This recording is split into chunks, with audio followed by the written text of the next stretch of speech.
Most videos teaching how to pick are teaching you completely wrong. In fact, the most popular videos ignore the most important thing about playing guitar comfortably at high speeds. On top of that, these videos are by people who can't even play that fast. I'm serious. Just go calculate their notes per second and it's not that fast. And if it is fast, a lot of times it's not clean. If you try to follow what other guys are saying about picking, you're gonna near permanently stunt your potential for playing fast, because it doesn't matter how you hold the pick if the position of the guitar and the position of your wrist is wrong. Just positioning the guitar poorly can displace your shoulder, wrist, and arm, causing pain and playing issues. It doesn't matter how you're holding the pick if the rest of the setup is wrong. I've had the great privilege to learn from players like Spiro Dussias, Cory Wong, Stephen Taranto, and Jake Howsam Lowe, who just toured alongside Plini, Stefan Forte, Campbell, and Alek Darson. And today I get to share with you a little bit about what I've learned from these amazing players, as well as some things that I've discovered and innovated on for myself. This lesson is going to help you eliminate pain, play more accurately, and set you up for playing comfortably at hyperspeed. I'm also going to introduce the exact picking motion used by the majority of professional players today. On top of that, I'm going to show you a special trick I use for increasing pick grip, what to do with your extra fingers, the 2 categories of picks, what kinds of picks I recommend, strap height, what strap you should use, what position your thumb should be in, multiple options for how to retain proper guitar position if you like playing without a strap, how hard or loose to grip the pick, and more. So let's hop to it. This video is going to be part 1 of a series that I do on picking. The next videos are going to go over sweeping, string muting, funk strumming, guitar setup, and more. So go ahead and hit the like and subscribe button if you want to see those when they come out. Now before we get started, there's a few disclaimers that I need to go over. First, this particular lesson is designed for rock and metal players who want to play faster. Everything that I say is shared from the assumption that you're wanting to improve your rhythm and shred guitar skills. If that's not you, you're probably going to see some things that you disagree with or just don't apply to you. I still encourage you to watch, because if you're experiencing any pain, this lesson can still help you. This video will also be required reading for future videos that I put out on hyperspeed picking and string muting. Second, you might be thinking, well Matt, I don't care to play at super shred speeds. And you don't have to, but do you want to play more accurately? Do you want the ability to crush out a 3-hour gig or practice session with no pain? Then this is for you. Besides, what if you're on stage and the drummer gets nervous and the song is going faster than you're prepared? It helps to be able to play faster when you need to. Everybody knows that it doesn't matter what profession you're in, you're always going to fall back on your worst habits. So let's lay great foundations and reap the rewards. Third, I want to give you a warning up front. The kind of warning that most other people who are just trying to make you feel good and get views would skip over. These adjustments to your picking technique may make you worse in the short term, but that's not because I'm doing something weird or crazy. It's simply that you're training in new muscle movements and sensations while also training out bad habits. Whenever I personally make adjustments to my technique, it usually takes me about 2 weeks of focused effort for the changes to stick and for me to see the full benefits. This is the exact same learning phase that I went through when my teachers taught me. Again, unlike others will tell you, it takes months to train in the proper motion and train it right. I still work on this skill every single day during my warm-ups, and nobody gets to the Olympics in a year, much less their first week of fiddling with a new skill. But like I said, in the long term, this will help you significantly improve your accuracy, reduce the risk of injury and strain, and let you enjoy your guitar playing more. With all the disclaimers out of the way, we can finally talk about how to approach the guitar. First things first, before we go through any of this, we need to talk about wrist position, because everything that we do is pretty much to facilitate getting the wrist into a neutral position so that we can minimize tension on the wrist and give ourselves the best jumping off point for any of the playing movements that we're going to do. If your wrist is adducted, which means to the left, or abducted, that means to the right, you're going to be limiting your picking motion. We're going to get more into that later. If your wrist is flexed or it's extended, you'll also be setting yourself up for compensatory motions to creep into your technique and slow you down. And the biggest, most important factor that affects position of our wrist is, of course, strap height. Before you go worrying about holding the pick, you need to get your strap height correct. Wearing your strap too low will cause the wrist to be in an abducted or upwardly flexed position, and that forces the picking motion to be affected by wrist rotation. Now, wrist rotation in and of itself isn't bad, but wrist rotation is a very poor motion if you want to play fast. And that's because every time the wrist rotates, the pick moves further away from the guitar and then back into the strings and then back away. At the very extreme end of things, your instrument can be so low that the only way to make a sound is by using arm extension, which offers the very least control. Wearing your strap very high can also work well, but it looks exceptionally nerdy, which is why you don't see a lot of people doing it. So as far as strap height, I recommend setting it so that the guitar is in the same position whether you're sitting or whether you're standing. Mine is even an inch or two higher than that, but this guitar has a smaller body. If I was playing a guitar with a larger body, it might be essentially resting on my leg. Another note here is that you may need to get your strap tailored. If you've got a leather strap, take it to a shoe repair person and have them punch a new hole. Personally, I find that a lot of straps are way too large from the factory. So now that you have your strap height set correctly, you need to look at what I call the approach angle of the right hand and the wrist. And this is the angle that your guitar neck makes with your right hand when your guitar is in playing position. So if you've got a really flat angle, then it can create difficulties with the left hand, causing it to wrap around and things like that. And if you've got a really high approach angle like this, that can also work well, but it also looks exceptionally nerdy. I took a few photos from performances and measured Plini, Jake Howsam Lowe, and Petrucci's approach angles, and they all measured around 145 degrees. Tim Henson measured at 140 degrees, and Yngwie measured at 122. Rafael Trujillo measured at around 135. Of course, these are just small snapshots I took of players, but it does confirm a bit of a pattern. Shred players often play with a particular angle that helps them facilitate their fast playing. Now look, the key is not 130 degrees or some magic number. In fact, it's even going to vary as you play. That number might be a little bit higher or a little bit lower for you, but the most important thing is to find something that's number one, comfortable, and number two, keeps your wrist at a neutral angle. So you might be wondering now, should I play the guitar on my left leg or my right leg? And for me, I prefer the left leg position, which is also known as the classical position. Putting the guitar on the right leg will flatten out the approach angle and it will constrict the reach of your left hand. You can try playing like an add 9 chord like this or something and you're gonna immediately feel it. Even with the strap, when you play the guitar on the right leg, it does cause the wrist position to be pretty far off from what I'm gonna teach in this video. The one exception to the rule with having the guitar on the right leg in a comfortable position is for acoustic guitars, but this is only because they generally have a significantly larger body size and especially body depth, which makes that more comfortable.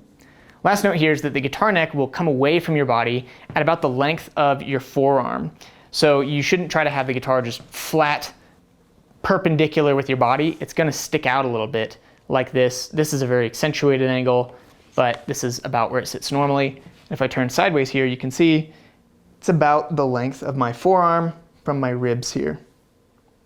So now that we've got the guitar in the perfect position, where do you actually place your wrist? So if you turn your hand over, there's a bone right on the outside of your wrist. This little bone I found is called the pisiform bone, and it's this little knuckle right on the corner of your wrist. So if you simply match that bone to the top of the mounting post of the bridge for your guitar, you're gonna be right in the perfect position. It might not be right on there, it might be just a little bit ahead, but that's pretty much where you're gonna need it. If you're on a Stratocaster style guitar, you'll just match it to the top corner of the bridge because it doesn't really have a post, it just has a series of screws, right? So given the approach angle and the width of the distance of the guitar strings, which is right here, this position allows your hand to reach from the lowest string here to the highest strings with a very efficient movement while retaining the ability to palm mute. Please note that if you have a floating bridge, that you aren't pressing down so hard on the strings or bridge and causing the strings to dip out of tune. If you are in the correct place, you shouldn't be pressing on the bridge, and if that's happening, just remember to match your hand kind of in front of that mounting post and you'll be in the right spot. Now, if you have a Stratocaster style guitar and the saddle height adjustment screws, which are right here, are tearing apart your skin, you can order replacement saddle screws for $6 for a set. I'll leave the link for those in the description. I've heard stories about people filing them down, but given that the Surefire fix just costs $6, I'd rather just buy them. Second, some guitars have a very pointy, sharp bridge, and I hate guitars like this. It seems like common sense that the bridge shouldn't shred your hand, but what do I know? Nonetheless, they're out there and you might own one, so here's what to do. Instead of placing the wrist right on the corner of the bridge, just move it up some so you aren't getting poked by the bridge. All right, with all of that out of the way, we can finally talk about holding the pick. So here's how I do it. Lay your hand flat, turn it about 45 degrees, and then place the pick on your first finger, and the point of the pick is gonna point in the exact same direction of your finger. If the pick points somewhere different as you're playing, that's totally okay. It's gonna shift and it's gonna get to really where it needs to go, but pointing right off the tip of your finger is a really good starting place.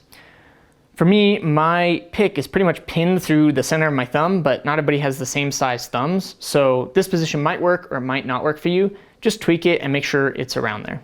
What you do need to make sure of is that the control for the pick exists on the last segment of your thumb and the last segment of your index finger.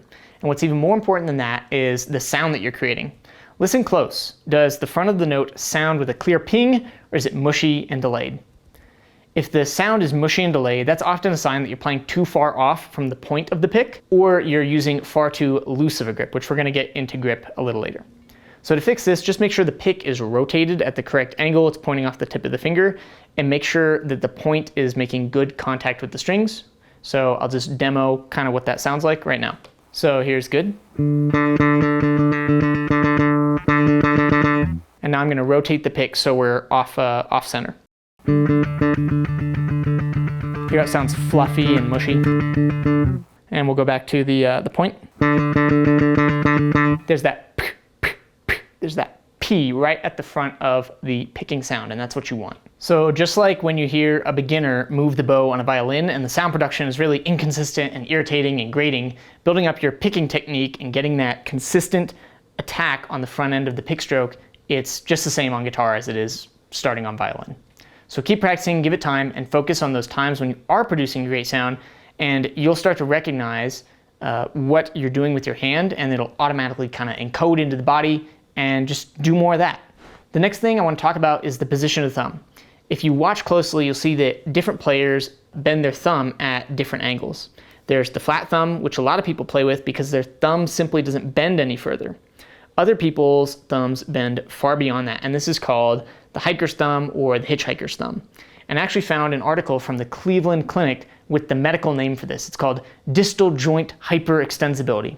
So it's a thing. And then I found a study that actually looked at how many people have this, and it's actually only 25% to 35% of people who can even bend their thumbs like this at all. It does give some cool advantages for guitar playing if you have it, but if you don't have it, it's not really what I teach, so don't worry about it. If you don't have it, don't try to copy a player, because if your thumb can't bend that far, it's not gonna magically bend that far. You can't stretch it. You're not gonna change how far your thumb can bend. So then there's what I call the perch thumb, which is a playing position where the thumb is closed a little bit towards the hand. For now, let's keep it simple and get an overview of the pros and cons of each, and then what I recommend based on what I've learned. Generally, I teach my students to use the flat thumb or the perch thumb, and that is because there's no real big drawbacks to the flat thumb. The one thing you might run into with a flat thumb is that the pick angle on the strings is a little bit shallow, and that can cause the attack to be a little bit too strong. So this is the pick perfectly perpendicular with the string. Even if I grip it really soft, if I just let that pick fall through the strings, versus if I bring my thumb back a little bit to get a little bit of the pick angle, it slices through a little bit more gracefully. Flat. And here's with the angle.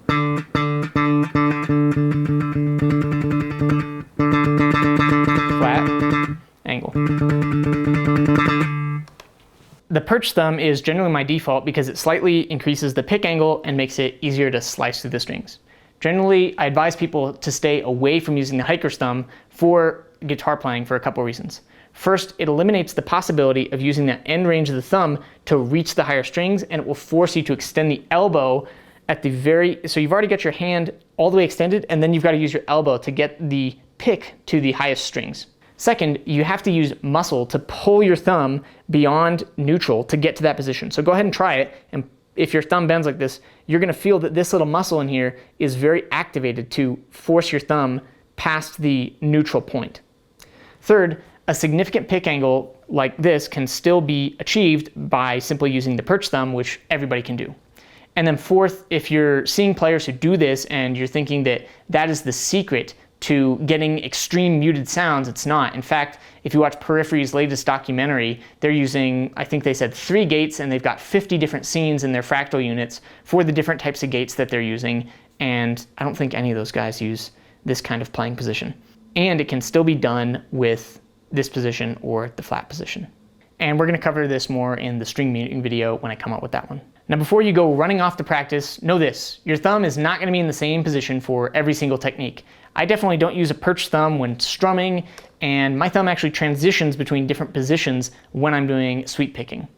Harder picking will require a harder thumb, and softer playing requires a softer thumb. So speaking of that, let's talk about how to grip the pick. A harder sound doesn't require any more movement than a soft sound. It's simply a change in the grip strength, and the muscles to focus on are kind of this one and this one here on your hand. So I'll demo that now. So watch how little the hand moves and how the sound changes. So here's soft, and here's hard.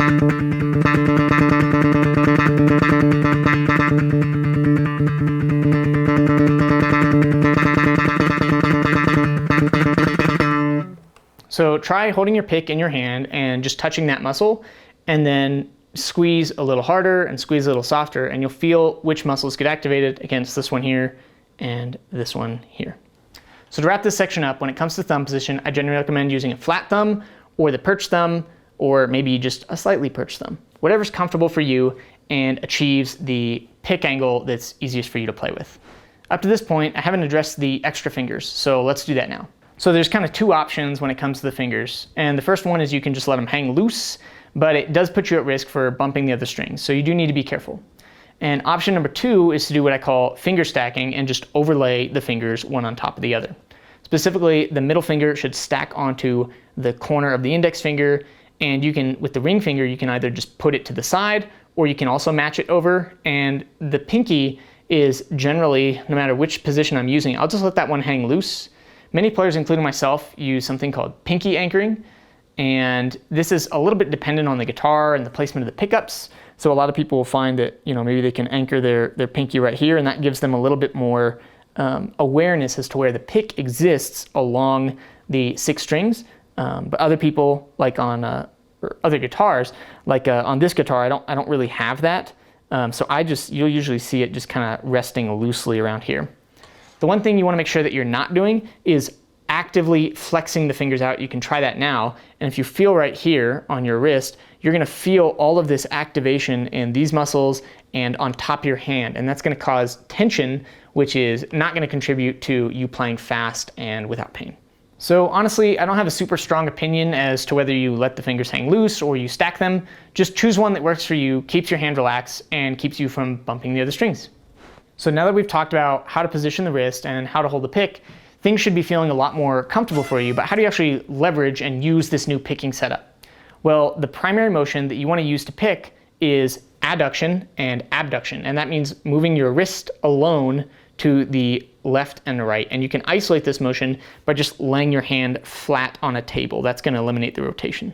And when you're using this motion on the guitar, there will be a tiny bit of rotation. But if you try to completely eliminate that rotation, 100%, you're going to run into pain, and it won't even really make things more efficient. So the true way to think about this is 95% of this kind of waving motion and 5% rotation. That 5% rotation is just going to come in naturally as you're playing guitar. So to help you train this motion up, I created an exercise that I've been doing for a long time, just called single string scales. And all you're going to do is play a major scale up the neck on one string and then back down, and then go to the next string. Bonus points if you practice this starting on both an upstroke and a downstroke. You should do this on a clean tone during your warm-ups so you can clearly hear the even articulation of the notes. Just like weightlifting, this isn't about how fast you can go, at least at first. The more important thing is that you have perfect form and execution. I want you to isolate this movement of the wrist. If your guitar doesn't have 24 frets like mine, just practice as high as you can and then come back down. You'll still get all the benefits of this. So it won't be perfect at first, and that's why you should go pick up a mirror off of Facebook Marketplace for like $10 and watch your hand in the mirror like a hawk. Even a small hand mirror will do. So you need to check yourself from different angles because it's very easy to think that you're doing this right, but without the visual feedback, you won't know for sure. So let's see it in action.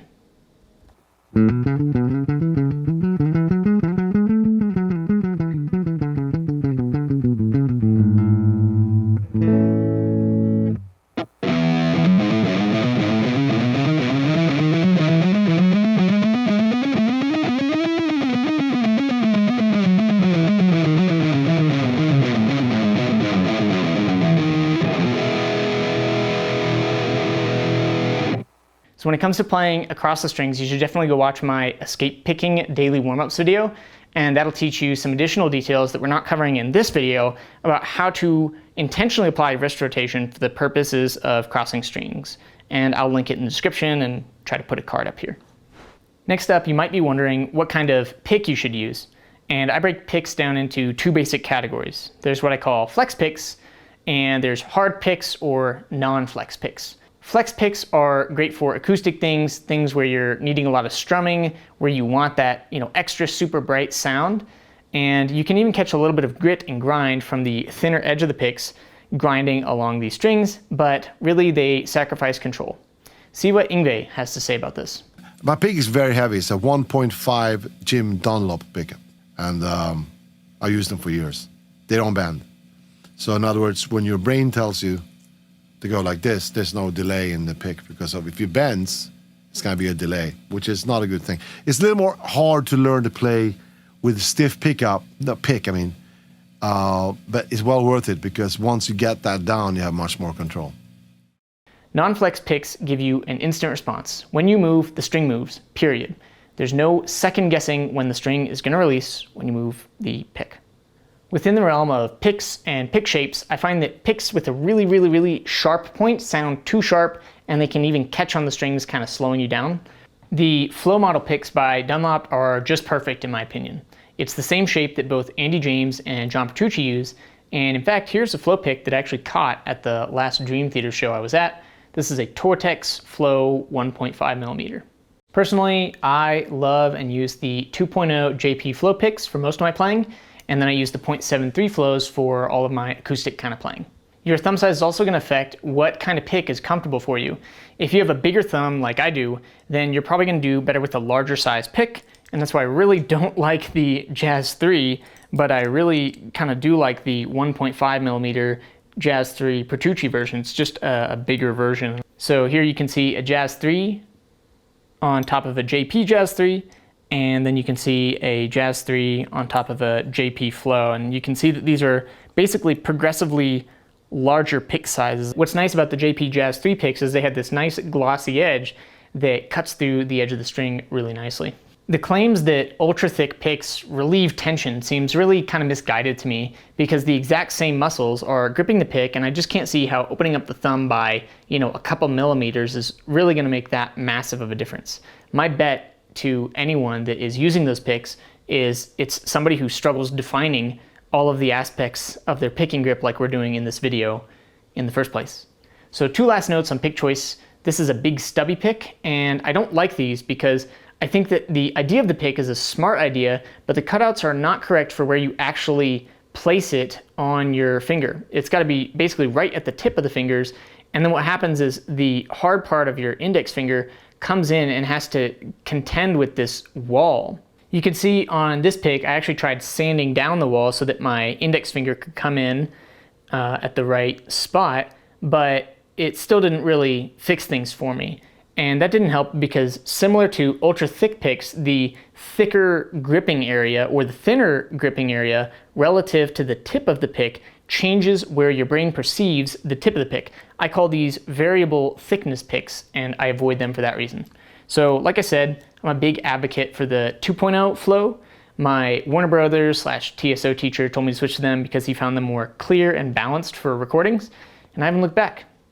So that covers all the guitar, positioning, and picking stuff. Let's get into the FAQ section and answer all the nitty-gritty questions and exceptions to the rules. So the first question is, but playing with a strap looks cool. And the same teacher who told me to switch to the 2.0 Flows told me that during his Trans-Siberian Orchestra audition, or at the end of it, that they told him to lower his strap. So it's definitely a looks factor. And the necessity to play at a variety of strap lengths is exactly why I love these Dunlop seatbelt straps so much. They're not so loose where the guitar is just going to randomly fall down, but as you pick them up and set them down over a week or so, the strap does move by an inch or two, and you do end up playing in a couple of different positions. And so what I do is I just take a Sharpie mark and I just draw it on the inside of the strap, and then every couple of days, it's like, oh, this feels a little low. I look at where the strap is, and then I pull it back up to where it is. So inside of my strap here, you can see my 2 Sharpie marks. This is an older one when I used to play up a little bit higher, and this is where I'm playing at now. So this is a great solution if you think you're gonna run into someday needing to play at different heights, and also they're just a very comfortable strap for your neck. They're nice and wide, and they don't chafe at your neck. So Dunlop seatbelt strap, highly recommend. Next up is, I have trouble gripping the pick. What should I do? One thing you can do is grab a Dremel tool and sand the grip edge of the pick. So on screen right now is a little demo, and I used to do this with every JP Jazz 3 pick that I played, but I personally haven't found it necessary for the JP 2.0 flows. Your mileage may vary.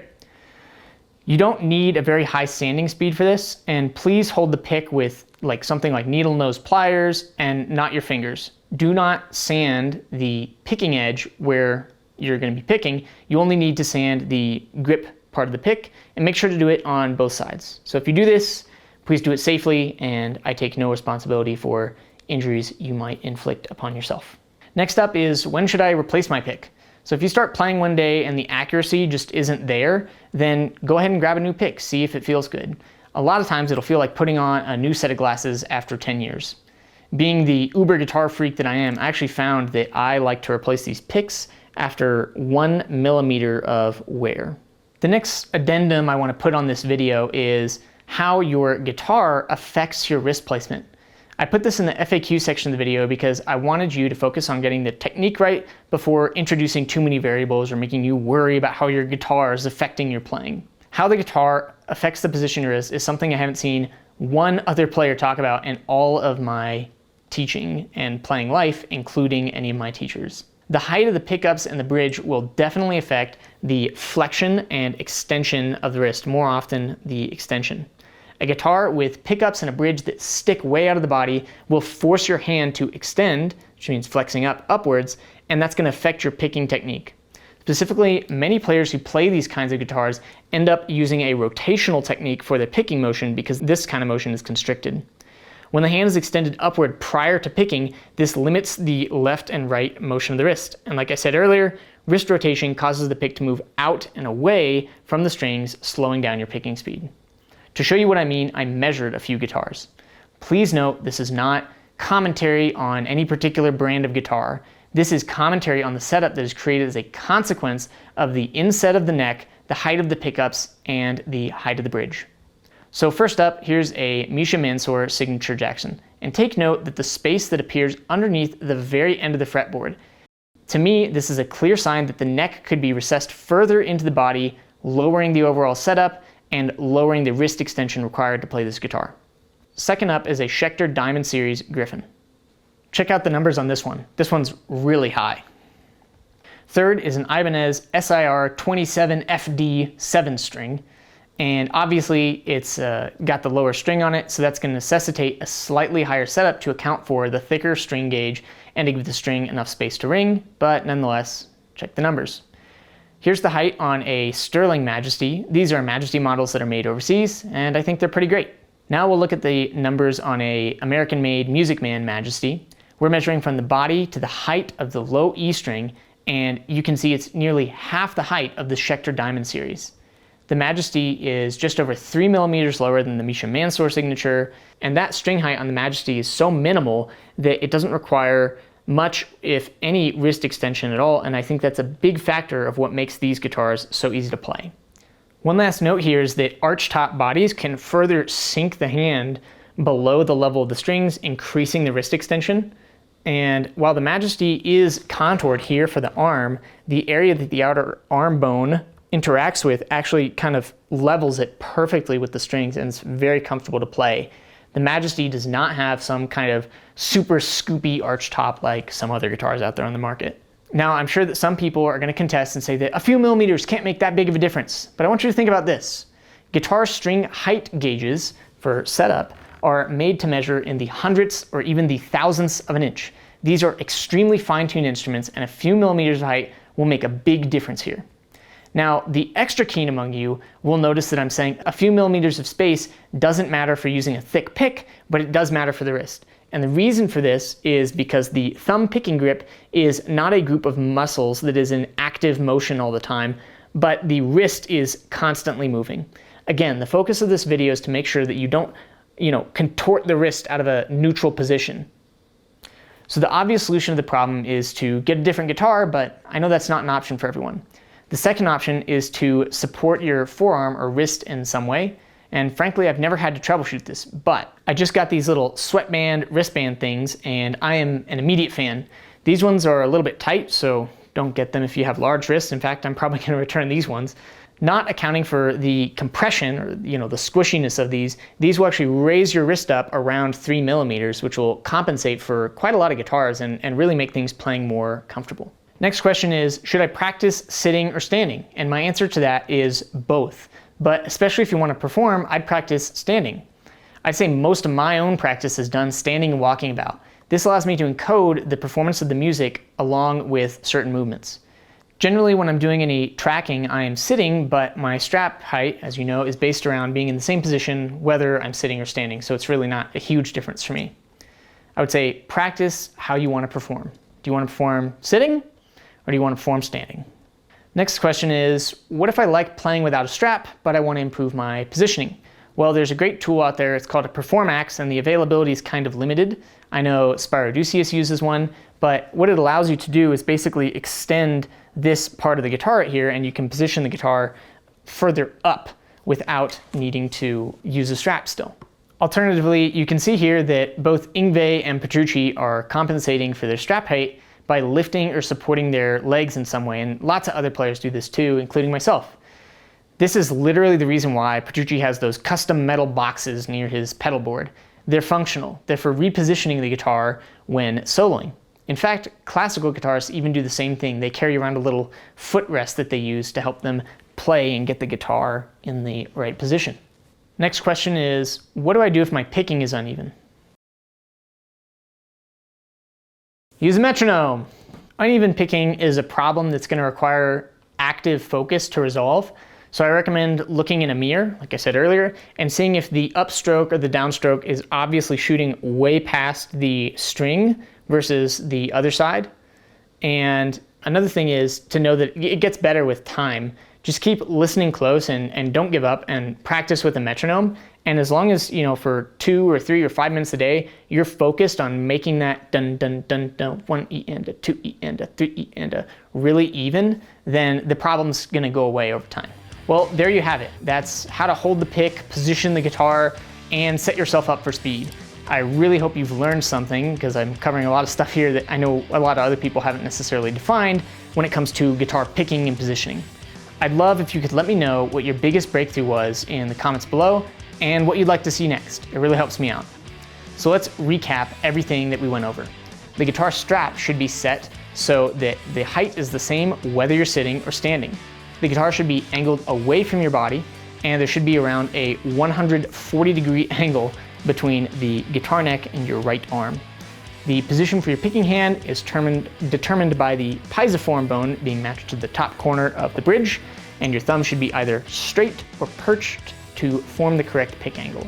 And lastly, the primary picking motion to use is adduction and abduction with just 5% wrist rotation so you don't hurt your arm. Now, I'm sure you have more questions about things like pick slanting or training speed and other stuff, and there are some things that I specifically chose to not cover in this video because it would just make it too complex. I will, however, cover them in future videos, so make sure you're subscribed for when those come out. Go practice your single string scales, and I'll see you in the next one. Peace.